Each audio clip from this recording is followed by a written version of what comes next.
Hola a todas y todos. Bienvenidos a un nuevo episodio de Tech Tac, el espacio donde exploramos las tecnologías que están transformando el presente y el futuro. Soy Jairo Sacoto, su anfitrión. Hoy tendremos un programa imperdible.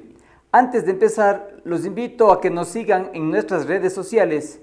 Pueden encontrarnos como Tech Tac en Instagram y TikTok. Sigan también las redes de GM7 Digital en Facebook, Instagram, TikTok. Además, bájense la aplicación de GM7 Digital para no perderse ni un solo episodio.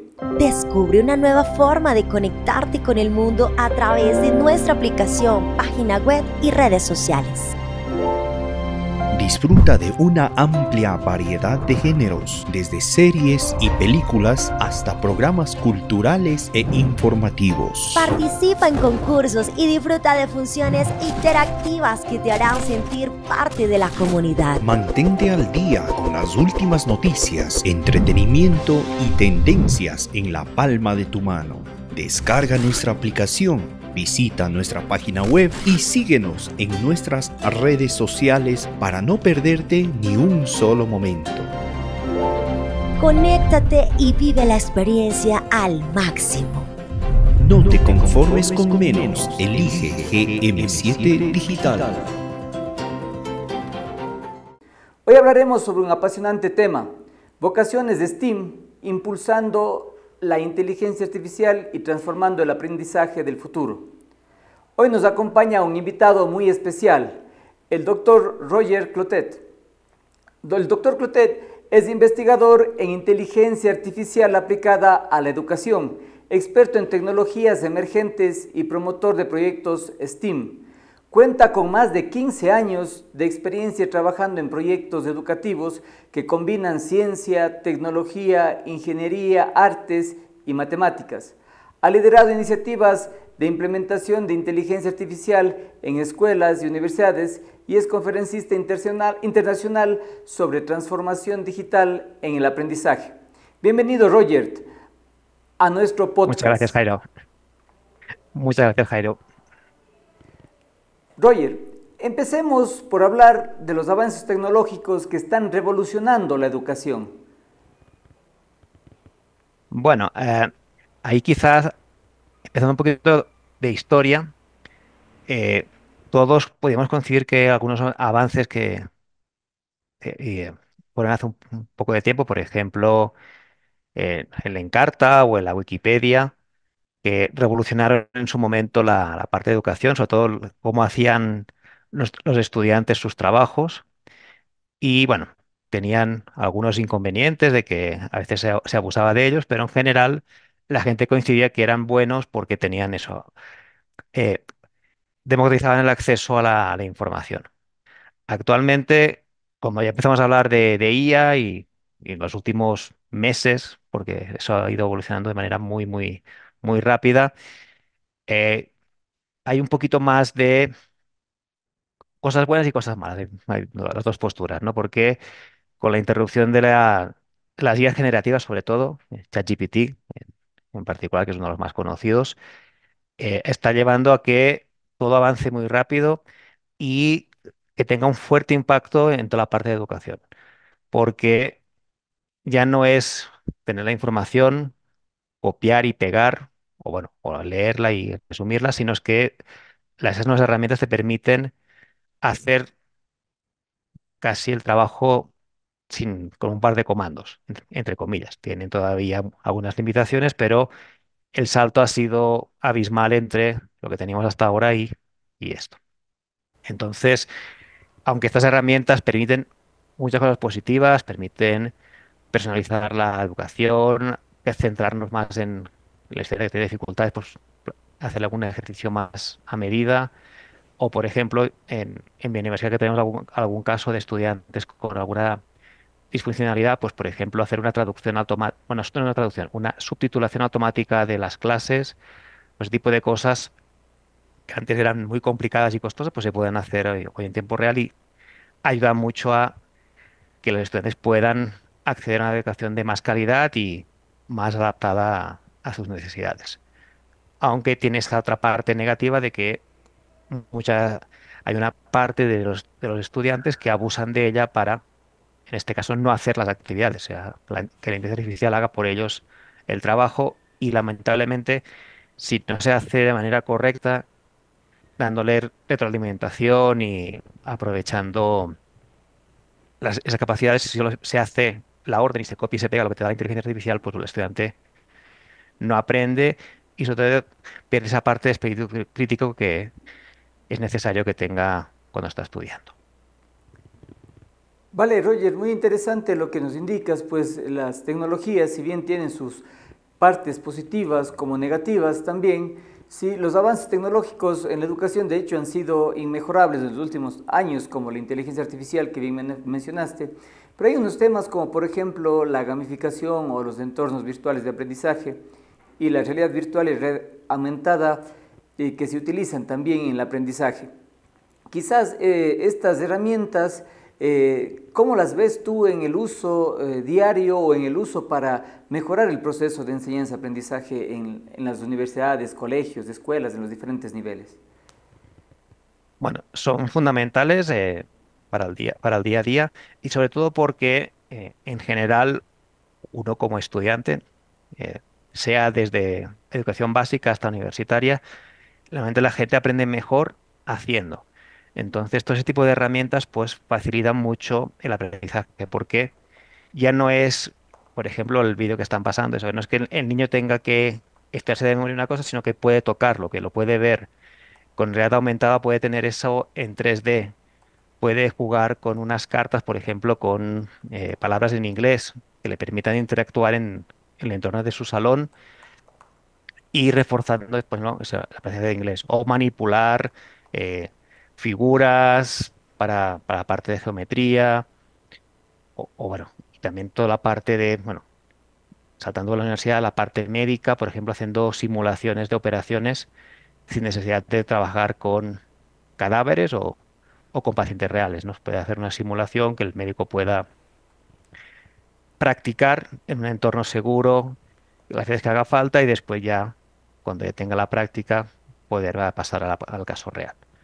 Y toda la parte de investigación también, la potencia que tenemos hoy en día a nivel de tanto de redes de telecomunicaciones como a nivel de hardware y de software, pues permite que esas inmersiones, esas realidades aumentadas sean mucho más realistas y no haya, hace unos años había a veces un poquito de reticencia porque esa realidad aumentada o esa simulación era un poquito demasiado falsa, ¿no? Demasiado eh, digital o demasiado, diríamos, artificial. Hoy en día se puede integrar fácilmente eso con entornos reales con una calidad que permite que la experiencia para el estudiante sea muy agradable y además de eso, que muchas veces eso, sobre todo los más pequeños, lo vean hasta como un juego y están jugando al mismo tiempo, están aprendiendo y mejorando sus capacidades.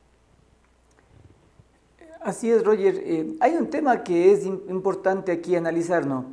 Porque si bien nosotros conversamos sobre las tecnologías y sobre las diferentes herramientas tecnológicas que existen para utilizarlas en la educación, pero hay un tema bastante complejo que es el de la brecha digital, que tú como sabes, efectivamente la brecha digital se acrecenta no solamente entre los países desarrollados, sino también entre las personas que usan la tecnología. Eh, ¿qué, te- ¿Qué piensas tú sobre cómo poder disminuir esta brecha digital para que el acceso sea un poco más equitativo a la tecnología, ¿no? Porque a lo mejor quien tiene la tecnología aprende más o tiene mejores capacidades que quien no puede acceder a estas tecnologías. Sí, lamentablemente hay una parte, una barrera más que tecnológica, económica, porque las últimas tecnologías son costosas. Unos lentes de realidad virtual no son económicos todavía. Cada vez van mejorando el precio, pero no lo son. Pero al mismo tiempo, el avance de la tecnología permite que hoy en día con un celular más o menos estándar, de gama media, uno pueda hacer algunas aplicaciones de estas de realidad aumentada. Cámara del celular, una pequeña aplicación que se instala en el teléfono, uno puede trabajar en una mesa del salón de clase y no hace falta una gran inversión. Pero sí es importante también no solo centrarse en la parte del estudiante, Por ejemplo, muchas veces cuando hacemos algunos proyectos que hemos hecho aquí en Ecuador, en escuelas, uno invita no solo al estudiante, también a veces a sus padres, a sus representantes, pues también es importante que toda la comunidad se haga suya la tecnología, la conozca y puedan usarla. Eh, por ejemplo, tenemos algunos casos aquí en escuelas rurales en el Cantón Nabón, justo aquí en la SUAY, que durante la pandemia, pues con el uso de celulares se pudo suplir en parte el problema que había, que no se podía uno mover por las restricciones que había. No, no es lo mismo tener una computadora de última generación en tu casa, pero con un celular ya uno puede hoy en día hacer cosas suficientemente interesantes para permitir la continuidad de los estudios. Vale, hay un tema que en realidad golpeó mucho, que fue la pandemia, ¿no? Y en algún momento leía sobre un proyecto de la UNESCO que buscaba el acceso equitativo justamente a los recursos digitales, a la educación a distancia. Y este proyecto era la Coalición Global por la Educación, que es, bueno, quizá un ejemplo de los proyectos que se pueden considerar a nivel global para el desarrollo de la educación y de las tecnologías en la educación. Pero hay un tema más allá de todo esto, Roger, que es justamente el punto siguiente, que es la creciente necesidad de profesionales en las áreas de STEAM. Y efectivamente quisiera, Roger, que primero empecemos hablando de qué son estas áreas de STEAM para que nuestros, o quienes ven, quienes nos escuchan a través de GM City Digital, puedan entender a qué hacen referencia estas áreas.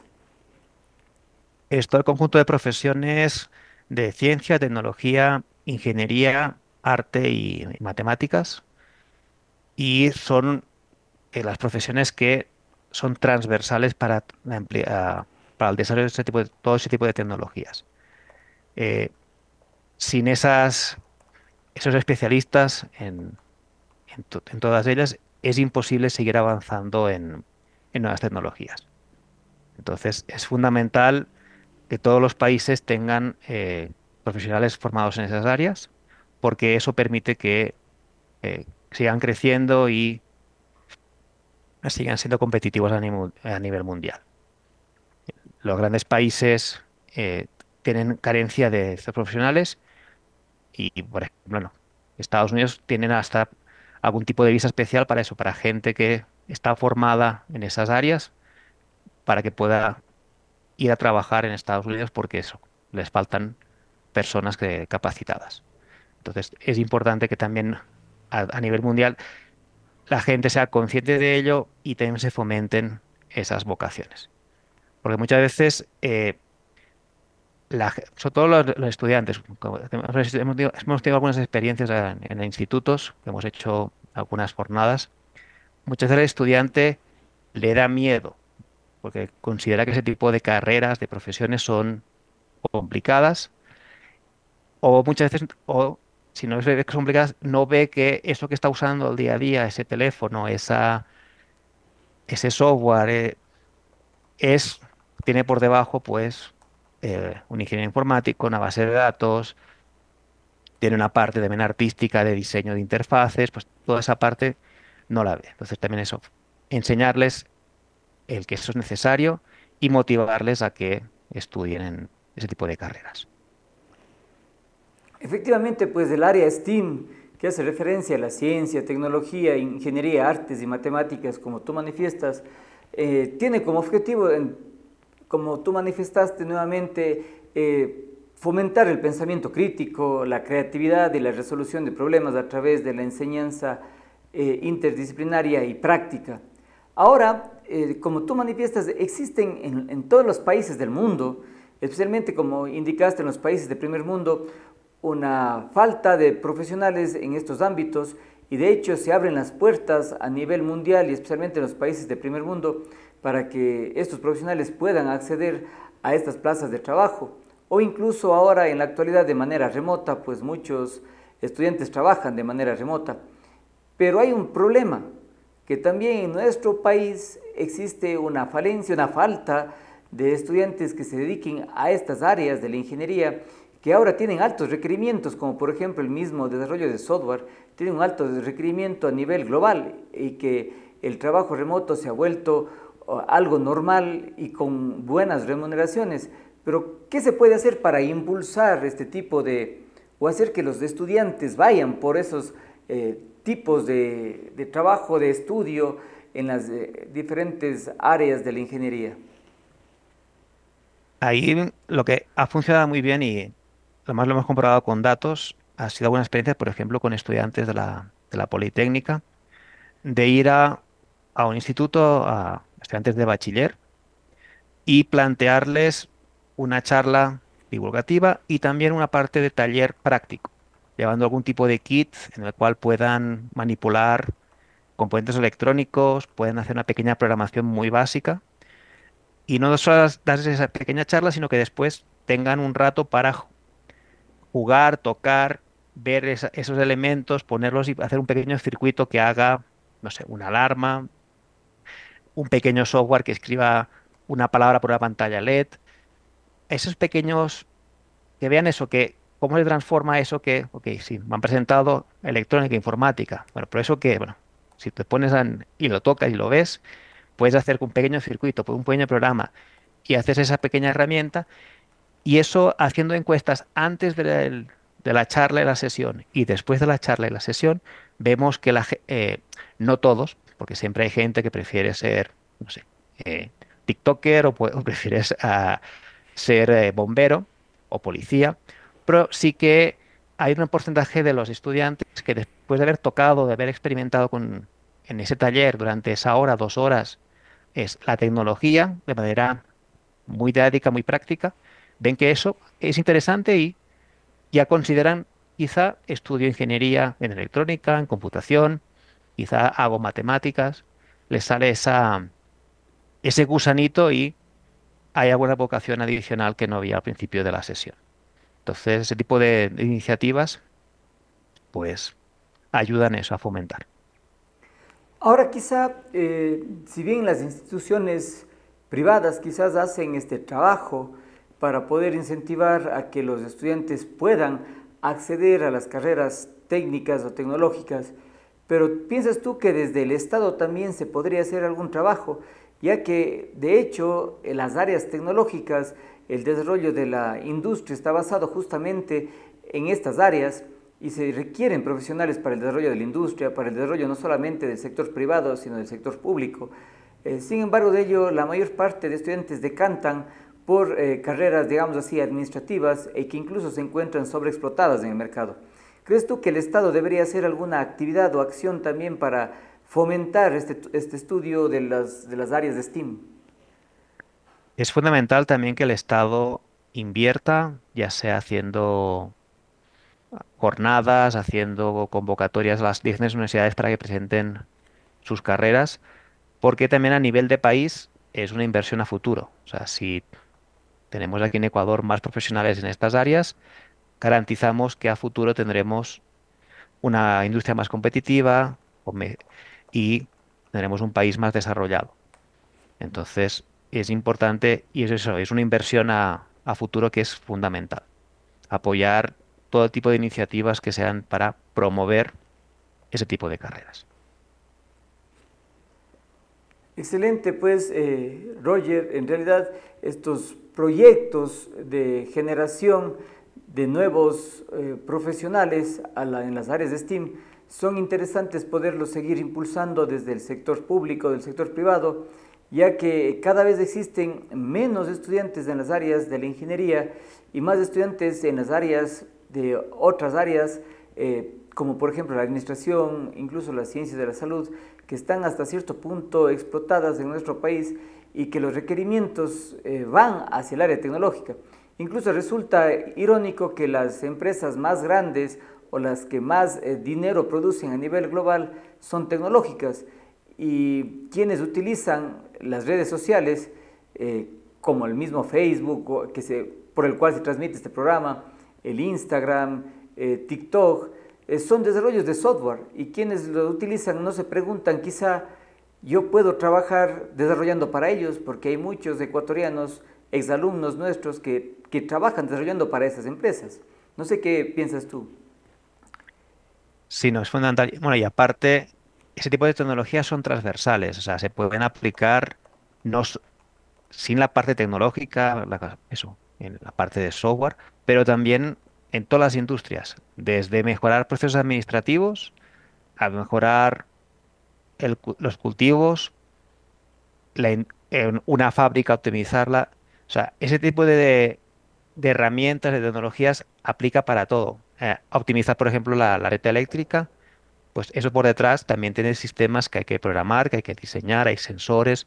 O sea, todo, hoy en día, todos los sectores tienen una parte de tecnología involucrada y eso hace que sean más eficientes. Entonces, es un tipo de profesión que es fundamental para cualquier país y entonces es imprescindible eso, que haya más vocaciones.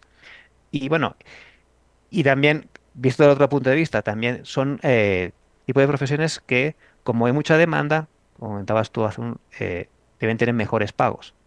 Entonces, si te gusta esa parte y estudias, puede ser que a veces sea un poquito más complicado que otro tipo de carreras, pero te garantiza que a futuro tendrás un sueldo mejor y harás cosas que mejorarán eso, desde cómo se cultiva el café o cómo se atiende a un paciente en un hospital. Es muy transversal la aplicación de la tecnología y siempre es para mejorar las cosas.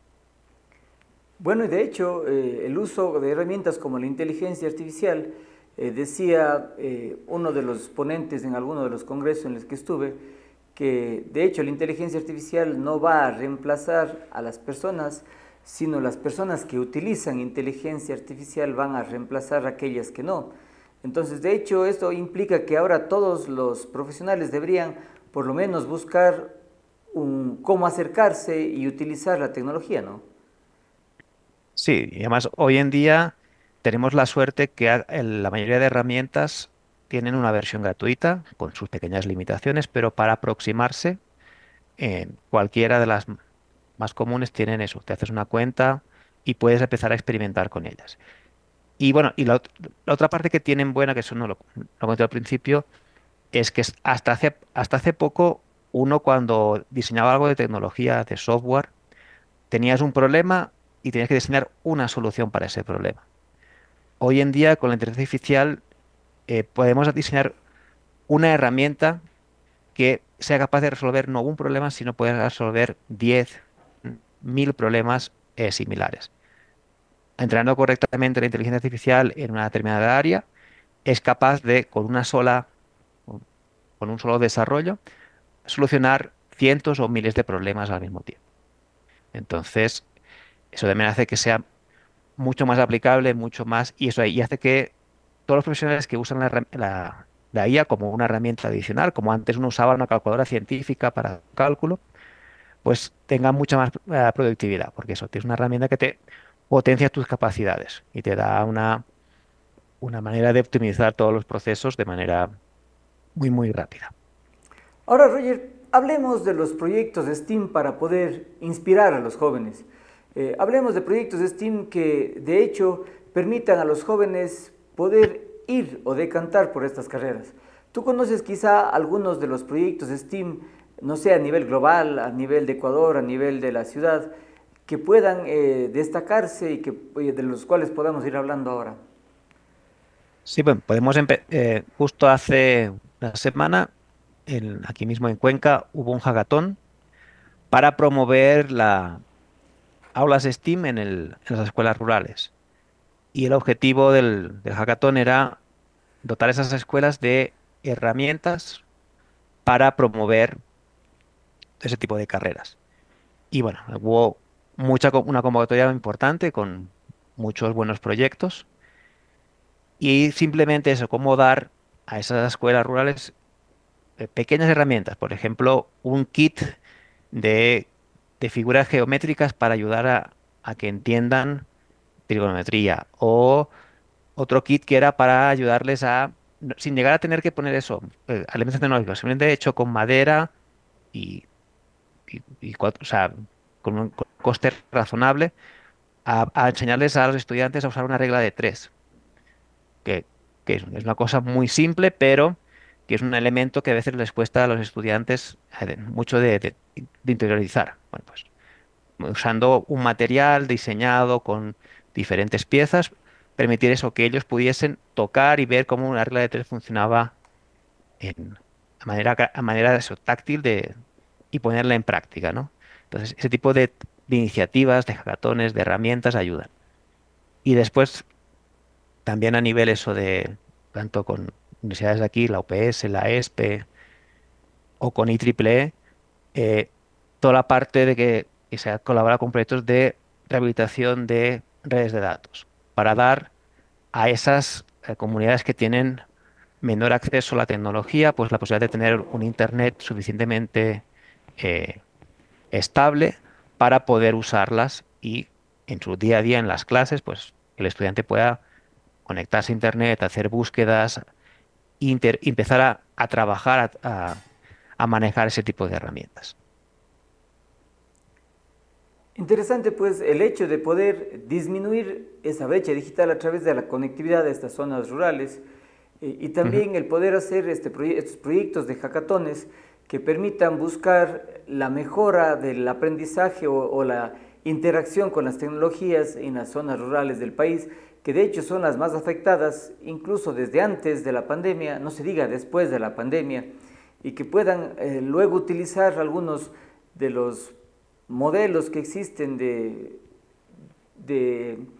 gamificación, por ejemplo, o de aprendizaje a programar, como por ejemplo este programa, este proyecto del MIT que era el Scratch Media Lab, que permitía programar de manera visual a los niños, ¿no? Entonces esto creo que les ayuda a tener o a abrir la parte del cerebro que les da la creatividad a los niños, a los jóvenes, y que puedan empezar un poco a amar la tecnología y que esto les permita luego desarrollar pues proyectos importantes o decantarse por estas carreras de las ciencias técnicas. Creo, Roger, que todavía, ¿qué piensas tú? ¿Qué tanto falta al Ecuador, a nuestro país, para poder tener un mayor desarrollo en el ámbito de la tecnología aplicada a la educación? Bueno, lamentablemente requiere recursos, aunque es eso, como comentaba en ese caso del hackathon, a veces que con cosas relativamente simples y económicas se puede hacer mucho, pero siempre es importante la parte de tener una buena red de comunicaciones y también disponer de, aunque sea una computadora en las escuelas para que eso, para que los estudiantes que no lo tengan en su casa puedan familiarizarse con ella. De esa manera, ya sé que lo ideal sería que les gustase esta área y hiciesen una carrera en STEAM. Pero bueno, si no llegasen a ser suficientemente para decir, no, yo sí me gusta, pero no lo suficiente, prefiero estudiar otra cosa, como mínimo que conozcan qué hay, qué se usa, porque al fin y al cabo, aunque estén en una oficina, aunque estén eso, cultivando en un campo, pues les tocará y cada vez más eso, utilizar tecnología, desde una previsión de heladas, por ejemplo, y si tienen que regar o no regar el cultivo, o están eso en una oficina y poder hacer algún tipo de procesamiento de datos de manera mucho más optimizada que hacerlo todo a mano. Entonces, es bueno eso, que tengan acceso, que lo puedan tocar, que lo puedan experimentar, y ahí sería una parte de, sí o sí, hay que destinar recursos para que tengan eso, una conectividad mínima y tengan también una exposición de, aunque sea un equipo que puedan compartir para que puedan empezar a jugar, a trabajar con él. Y bueno, y si ya después, más adelante, pues eso, aprovechando que tienen esa conectividad y ese equipo, pues usar esas herramientas que están en línea para empezar a programar, pues mejor que mejor. Roger, en Uruguay hace algún tiempo pude visitar un proyecto, sí, un proyecto que se denominaba Proyecto Ceibal, que de hecho se derivó de otro proyecto a nivel global que era un proyecto de un computador por niño. Y de hecho este proyecto en Uruguay fue catalogado como exitoso y cuando lo visité podía ver a niños en las zonas rurales que iban en caballo llevando su computador, su laptop, hacia la escuela. Y la ventaja de este proyecto es que no era el objetivo darles solamente el computador. el objetivo era, o más bien lo más importante era que los estudiantes tenían todo el software suficiente para poder desarrollar sus tareas de cálculo, de gramática, de idiomas, etcétera, y el profesor se conectaba a cada una de sus computadoras y revisaba las tareas que las hacían en casa y que al ser el único computador en muchos de los hogares, pues también lo empezaron a utilizar o aprendieron a utilizar sus padres, algunos de los hermanos, y eso incrementó mucho pues el nivel de desarrollo en las zonas rurales de Uruguay y en las escuelas públicas principalmente. Ahora, ¿tú piensas que estos tipos de proyectos podrían ser replicables en el Ecuador o por lo menos en algunas zonas en las que se pueda, no sea el objetivo darles el hardware como computador, sino más bien, o una tablet quizás, sino más bien el objetivo sea que ese computador o esa tablet tenga las suficientes herramientas para que el estudiante pueda aprender a través de juegos, a través de acceder a la información, etcétera, porque eso permitiría un mayor desarrollo también en el tema del ámbito educativo en los niños y jóvenes? Sí, eso ha habido varios proyectos, también había un proyecto similar en Venezuela. El problema es que justo ahora en algunos países desarrollados están haciendo el camino inverso. Están empezando a prohibir las laptops, los teléfonos en las escuelas. Y no sé si tendríamos que, en nuestros casos, que todavía no hemos llegado a despegar ese tipo de proyectos, replantearnos hasta qué punto eso es conveniente o no. Porque, bueno, se están dando cuenta en algunos países desarrollados que eso puede llegar a tener algún tipo de problema en cuanto al desarrollo. Y en algunos países están empezando a prohibir directamente que el estudiante tenga un celular o una computadora en clase. Sí que es bueno, y por ejemplo, eso sí que lo vimos también por ejemplo, en el proyecto de Nabón, que se dio conectividad. La conectividad mejoró el rendimiento de la escuela, pero también toda la comunidad se benefició, las familias se beneficiaron, porque el hecho de tener conectividad les permitía estar en contacto con otras partes de su familia que estaban en otros pueblos, o les permitía también la parte de coordinarse para vender su cosecha. Entonces, hubo beneficios colaterales a dar esa conectividad a la zona rural, porque eso, la comunidad en general, no solo la escuela, se empezó a beneficiar. Como comentabas este caso también de Uruguay, ¿no? Que no solo es el estudiante con su computadora que se beneficia, sino también sus padres, la comunidad que saca provecho de esa nueva herramienta que tiene a su disposición. Aquí eso en Ecuador, creo que como todavía no hemos hecho el, el paso, que habría que hacer un buen estudio y ver el por qué algunos países están tirando para atrás, a ver si realmente es positivo o no esa parte de la tecnología. Porque sí, es bueno que tengan acceso, pero no que tengan tanto acceso. Se ve que si uno les da demasiado acceso a la tecnología, puede ser hasta contraproducente en algunas fases, sobre todo en la escuela primaria. Ya no. Entonces ahí eh, habría que hacer un estudio con más detallado. Y además de eso, tiene un coste importante de hardware. Tiene, ah, por ejemplo, en este momento que tenemos problemas de electricidad, pues eso, hay que tener electricidad que sea estable, que no te queme el equipo para poder seguirlo usando. Entonces, yo creo que en nuestro caso habría que hacer algún proyecto piloto y evaluar realmente si trae más beneficios que inconvenientes. Porque es eso, no, lo que estaba muy en boga hace unos años, parece ahora que se está frenando y habría que reevaluar si vale la pena aplicarlo a nivel general o no. Vale, muy bien. Ahora pasemos un poco más, Roger, a conocerte. Sí, Roger, ¿cómo fue que te inspiró, qué te inspiró a dedicarte a la tecnología, a esta área de la ciencia específica? Bueno, en mi caso en particular, desde pequeño, mi familia me dice que era muy preguntante. Siempre preguntaba el porqué de las cosas. Y además, eso, bueno, eso es muy normal en los niños, pero en mi caso no me quedaba satisfecho con con la respuesta típica que a veces dan los adultos, sino siempre por qué y el por qué y por qué esto y por qué. O sea, siempre me gustaba saber eso, por qué funcionaban las cosas, ¿no? Esa inquietud en saber qué hay detrás y por qué hay un televisor, por qué la radio suena. Entonces, toda esa parte tecnológica, por qué hay detrás, bueno, y después ya con la edad y con las respuestas, bueno, toda la tecnología que hay detrás de cada cosa que uno usa durante el día a día. Y la segunda parte, eh, por parte de mi madre. Mi madre, eh, cuando llegó la primera computadora IBM en la empresa, una computadora estas de las primeras, esas que ocupaban una habitación entera, que iban, no tenían todavía ni disco duro, trabajaban con fichas de cartón perforado. Y en esa época no había ni la escuela de ingeniería, ni en las universidades, de ingeniería en computación.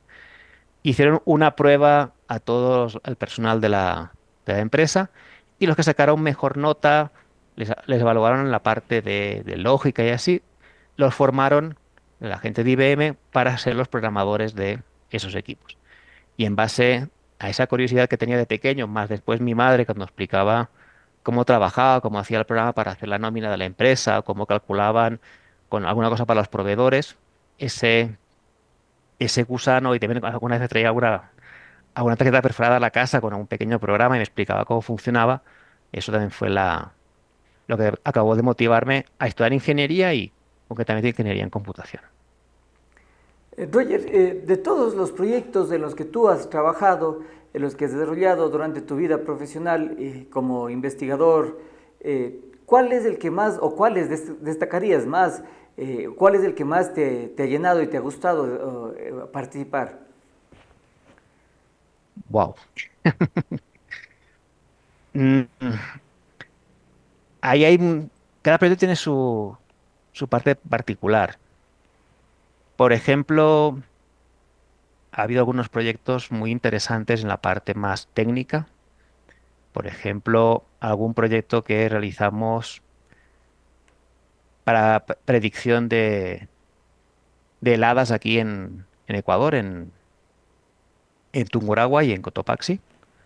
Eh, Usar un algoritmo para permitir a los agricultores prever si habría una helada durante la noche y eso permitirles que actuasen sobre sus cultivos para prevenir eh, en lo posible los daños de la helada.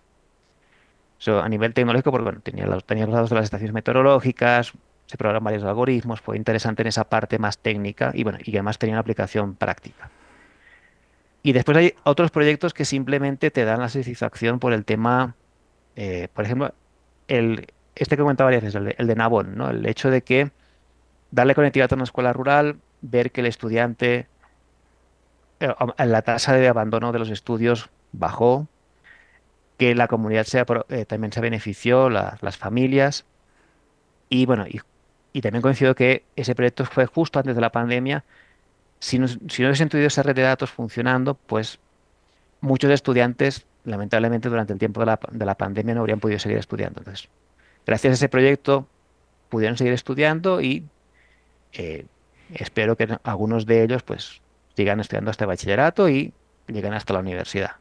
O sea, a veces la parte no tan a nivel de complejidad técnica, porque ser una red de datos no es tan complicado como desarrollar un algoritmo, pero tiene una otra parte de satisfacción, eso que ves que una aplicación práctica y que ves que aunque sea un estudiante, no abandona sus estudios y puedes seguirlos y además de eso, a futuro puedes estudiar, aunque no sea ingeniería, que estudie una carrera y que permita salir de ese ciclo de la comunidad, pues es positivo también.